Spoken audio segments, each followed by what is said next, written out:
the numericals of the second part of the chapter, work, energy and power. Okay, तो numericals हम लोग के हैं कुछ, तो numericals हम लोग कर लेते हैं यहाँ पे. एक numerical कहता है a block of mass 30 kg is pulled up a slope, and एक फिगर यहाँ पे बना के हम लोग को दे दिया गया है. यहाँ पे फिगर यहाँ पे बना हुआ है, एक स्लोप है और स्लोप पे एक यहाँ पे एक बॉडी है जिसपे फोर्स लगा रहे हैं हम लोग यहाँ पे, और ये फोर्स हमारा पैरेलल है स्लोप की. फोर्स यहाँ पे जितना लग रहा है वो है 200 न्यूटन, और ये पैरेलल टू द स्लोप पे फोर्स लग रहा है. और ये स्लोप की जो लेंथ दे रखी है 3 मीटर है, हाइट हम लोग को 1.5 मीटर है. कुछ लेबलिंग्स हैं E, C और ये B. ओके, तो हम लोग यहाँ पे देखते हैं आगे क्वेश्चन क्या कह रहा है. A block of mass 30 kilogram is pulled up a slope with a constant speed by applying a force.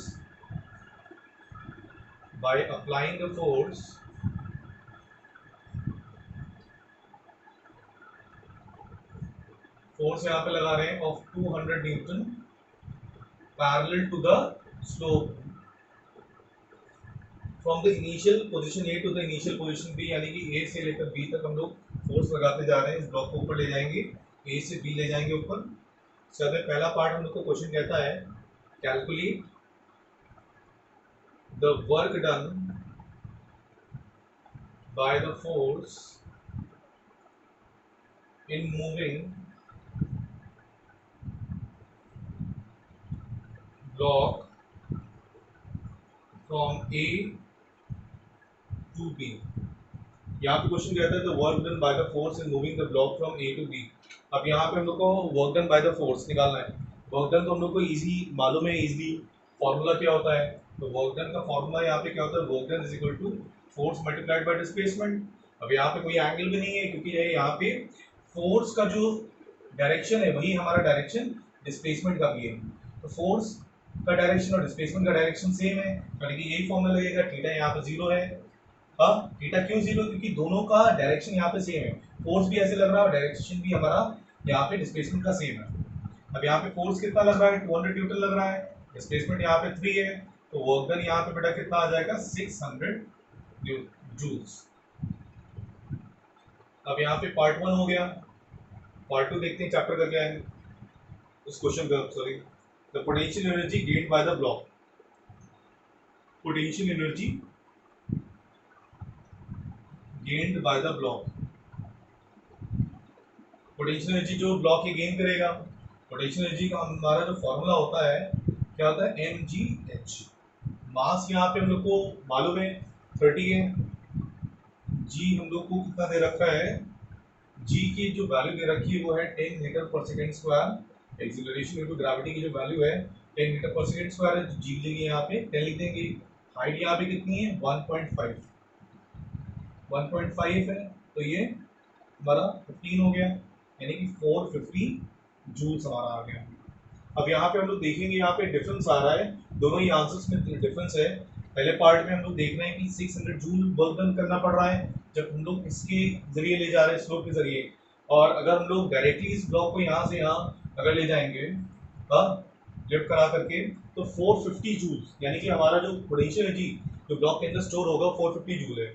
यहाँ पे ये बोलते हैं इसलिए ज़्यादा है क्योंकि सम यहाँ पे क्या है, यहाँ पे against we are doing the work against the force of friction, तो यहाँ पे तभी जो वर्क डन है वो हमारा ज़्यादा है. अब हम लोग सेकंड क्वेश्चन करते हैं.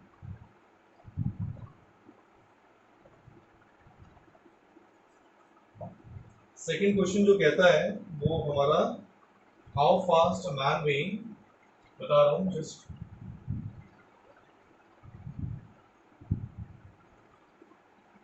क्वेश्चन सेकंड कह रहा है how fast a man weighing, how fast a man weighing, weighing का मतलब हो गया उस बॉडी का वेट, 600 न्यूटन न्यूटन है, यानी कि ये क्या है हमारा वेट हमारा क्या होता है फोर्स होता है, न्यूटन में दे रखा है। Run so that his kinetic energy is this kinetic energy is 750 joules and the acceleration due to gravity g is equal to 10 meter per second square। Okay, यहाँ पे करते हैं इस क्वेश्चन को।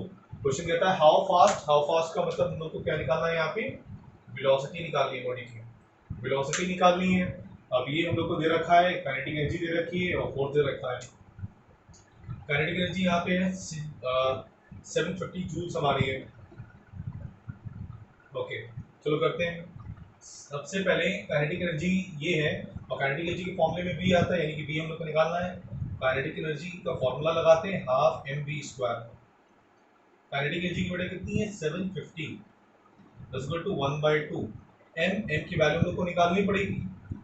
वेट हमारा होता क्या है एम जी, वेट कितना दे रखा है 600 और एम हम लोग को मालूम नहीं है and the value of g is 10।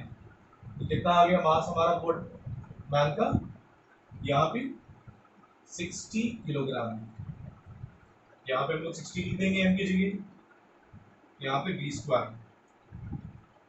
यहाँ पे इधर ले जाएंगे 750 मल्टीप्लाइड बाई 2 डिवाइडेड बाई 60, ये बी स्क्वायर है। यहाँ पे निकालते हैं 2 3 एंड दिस इज 25, तो b square is equal to 25, b is equal to 5 metre per second, ये हमारी वेलोसिटी हो जाएगी। And the man should run at the speed of at a velocity of the speed of 5 meter per second। Okay, moving on to the next question now। तो इसी तरीके के questions होते हैं जिसमें एक पार्ट हम लोग को कहीं ना कहीं सेकेंड पार्ट निकालना पड़ जाता है, वो पार्ट हम लोग पहले पार्ट में रखेंगे and we get the required answer.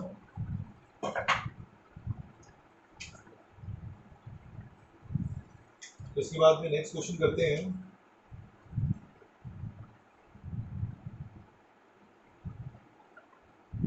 For the same kinetic energy of a body,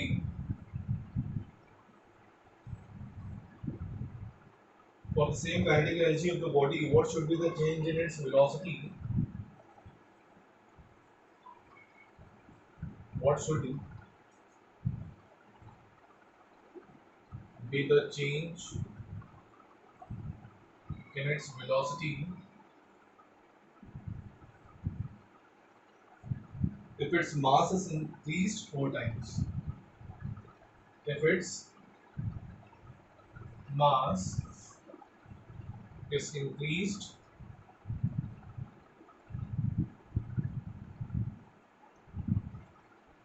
4 times।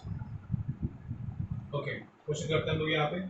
Question कहता है for the same kinetic energy of the body, दोनों यहाँ पे कह रहा है कि काइनेटिक एनर्जी हमारी बॉडी की क्या है सेम है। Kinetic energy 1, kinetic energy 2, kinetic energy same है। अब दोनों का देखो ऑफ आ बॉडी, एक बॉडी है तो बॉडी एक है तो मास क्या होगा, पार्ट 1 पार्ट 2 दोनों काइनेटिक एनर्जी में मास हमारा क्या होगा सेम होगा। इसका फॉर्मूला लिखते हैं हाफ एम, और यहाँ पे हम लोग को निकालना क्या है what should be the change in its velocity.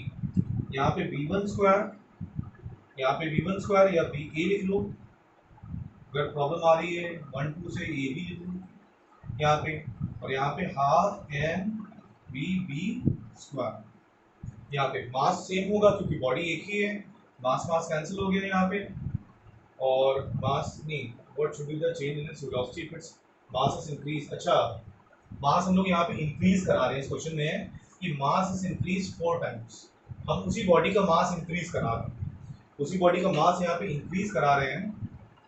तो ये सब तुम लोग को क्वेश्चन देखना पड़ेगा, हल्का सा भी यहाँ पे कोई लाइन छूट गए तो दिक्कत हो जाएगी। मास इज इंक्रीज 4 टाइम्स, यानी कि इसका मास यहाँ पे m था।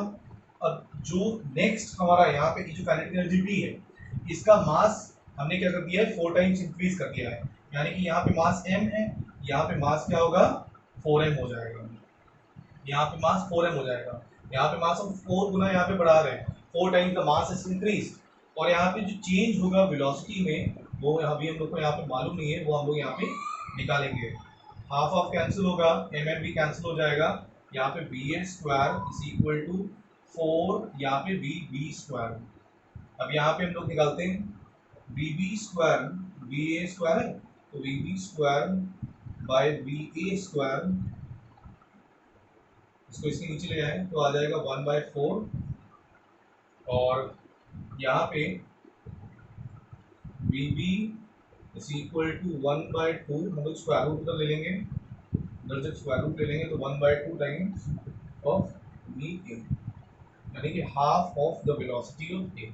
हमारी जो नई वेलोसिटी होगी that will be the half of the velocity of A. हमारा यहाँ पे 4 था, 4 हम लोग ने क्या करा है, 4 इधर ले गए तो 1/4 हमारा हो गया। अब बी बी और यहाँ पे बी ए स्क्वायर हम लोग नीचे ले गए, स्क्वायर हम लोग उधर ले जाएंगे 1/2 हमारा आएगा। यहाँ पे आएगा एक्चुअली क्या, b b by b a is equal to plus minus 1/4 आएगा, प्लस माइनस 1/2 आएगा। लेकिन हम लोग यहाँ पे नेगेटिव साइन लेंगे नहीं, तभी हम लोग वहाँ पे पॉजिटिव ले लेंगे, क्योंकि नेगेटिव में हमारे यहाँ पे वेलोसिटी नहीं लेंगे, क्योंकि हम लोग यहाँ पे देख रहे हैं कितने टाइम्स यहाँ पे वेलोसिटी में चेंज आया है। नेक्स्ट क्वेश्चन पे हम लोग आते हैं अब।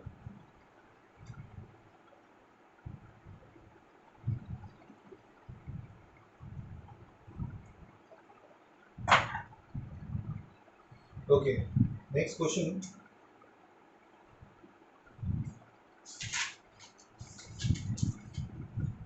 क्वेश्चन कहता है a bullet of mass 50 gram,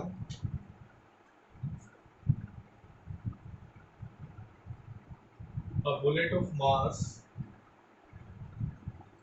50 gram is moving with a velocity,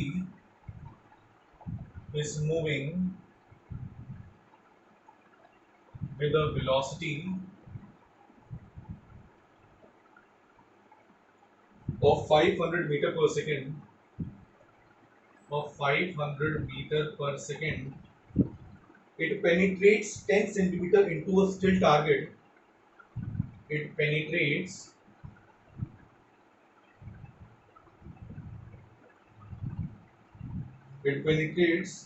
10 centimeter into a still target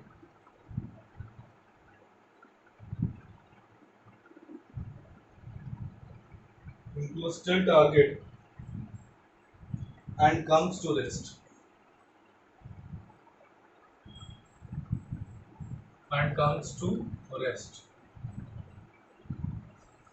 Calculate the kinetic energy possessed by the bullet. Part 1 है calculate the kinetic energy possessed by the bullet.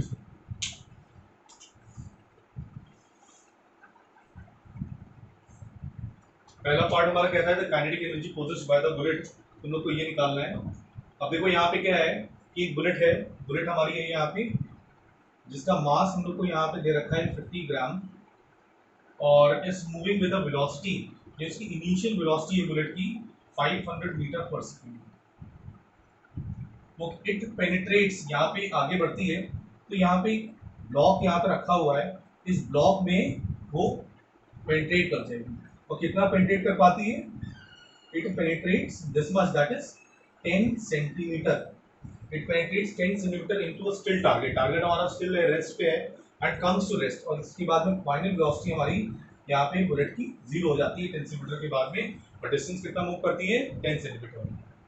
आगे हम लोग बढ़ते हैं, comes to rest, kinetic energy possessed by the bullet. Kinetic energy possessed by the bullet यानी कि जब initially उसके पास में ये वेलोसिटी थी, ये उसका मास था, तब उसके पास में काइनेटिक एनर्जी कितनी थी, तो हम लोग kinetic energy is equal to half m u square, half, और मास हमारा यहाँ पे कितना है 50 है, लेकिन हम लोग यहाँ पे स्टैंडर्ड में लेंगे 50 डिवाइडेड बाय 1000 कर देंगे, तभी किलोग्राम में हो जाएगा। 50 ग्राम में था ना, तो 50 डिवाइडेड बाय 1000 कर दिया, फिर किलोग्राम में हमने चेंज कराया, और वेलोसिटी उसकी 500 है यहाँ पर होल स्क्वायर, यहाँ पे 1/2 50/1000 मल्टीप्लाइड बाय 500 मल्टीप्लाइड बाय 500, 1 2 1 2 और एक यहाँ पे 0 चला गया, यहाँ पे आएगा हमारा 2 50 दैट इज 6250 जूल्स। हाँ 6250 जूल्स ये काइनेटिक एनर्जी हमारा आ जाएगा, that was initially produced by the bulb. Okay, the second part of the question, the average retarding force offered by the target.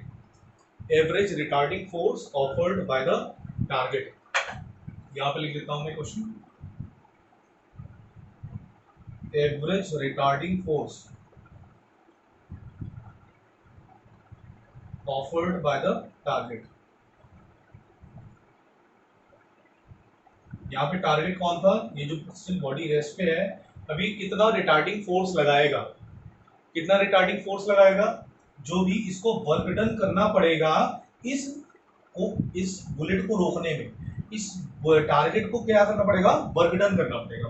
यानी काइनेटिक एनर्जी हमारी यहाँ पे जो थी, that will be equal to the work done by the bullet by the opposing force to stop the bullet. तो kinetic energy will be equal to the work done by the opposing force. सही है, work done क्या होता है, force multiplied by displacement, और ये हमारा kinetic energy 6250 इसको मैं यहां लिख लेता हूं, डिवाइड देगा,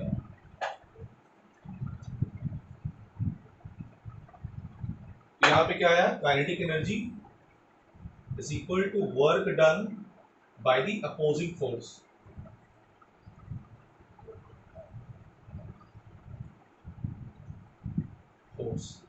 यहाँ पे काइनेटिक एनर्जी कितनी है हमारी, 6250, फोर्स हम लोग को मालूम नहीं है, that we have to calculate, और डिस्प्लेसमेंट इस बॉडी का यहाँ पे हम लोग देखें तो डिस्प्लेसमेंट हमारा बुलेट का यहाँ से यहाँ तक कितना हो रहा है, यहाँ पे 10 सेंटीमीटर हो रहा है डिस्प्लेसमेंट। तो 10 सेंटीमीटर का मतलब हो गया, स्टैंडर्ड पे कन्वर्ट करेंगे यानी कि मीटर में डिवाइडेड बाय 100 कर लेंगे, तो यहाँ पे 0 0 और एक ये 0 उधर चला जाएगा। तो force that will be needed by the target to stop the bullet will be equal to 62500 newton, newton क्योंकि ये हमारी फोर्स की यूनिट होगी। Okay, now we come to the next part, that is the next question.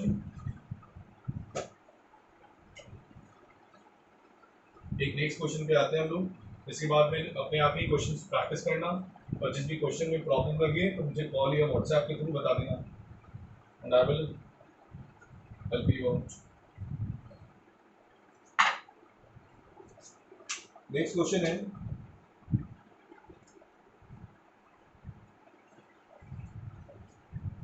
a spring is kept compressed, a spring is kept compressed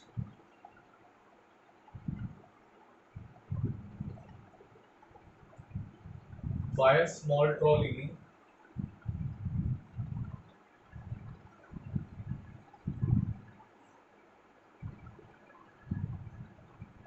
यहाँ पे एक figure हम लोग को दे रखा है, ये स्प्रिंग है और एक ट्रॉली से अटैच है, यहाँ पे व्हील्स दे रखे हैं ट्रॉली के, और इस ट्रॉली से अटैच ये स्प्रिंग है।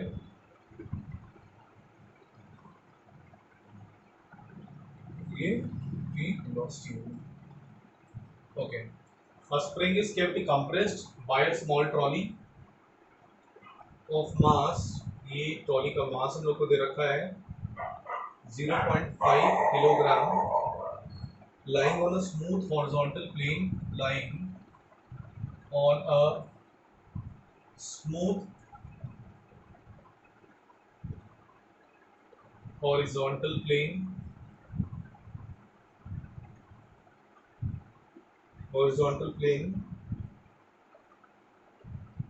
when the trolley is released, it is found to move at a speed of v equal to 2 metre per second.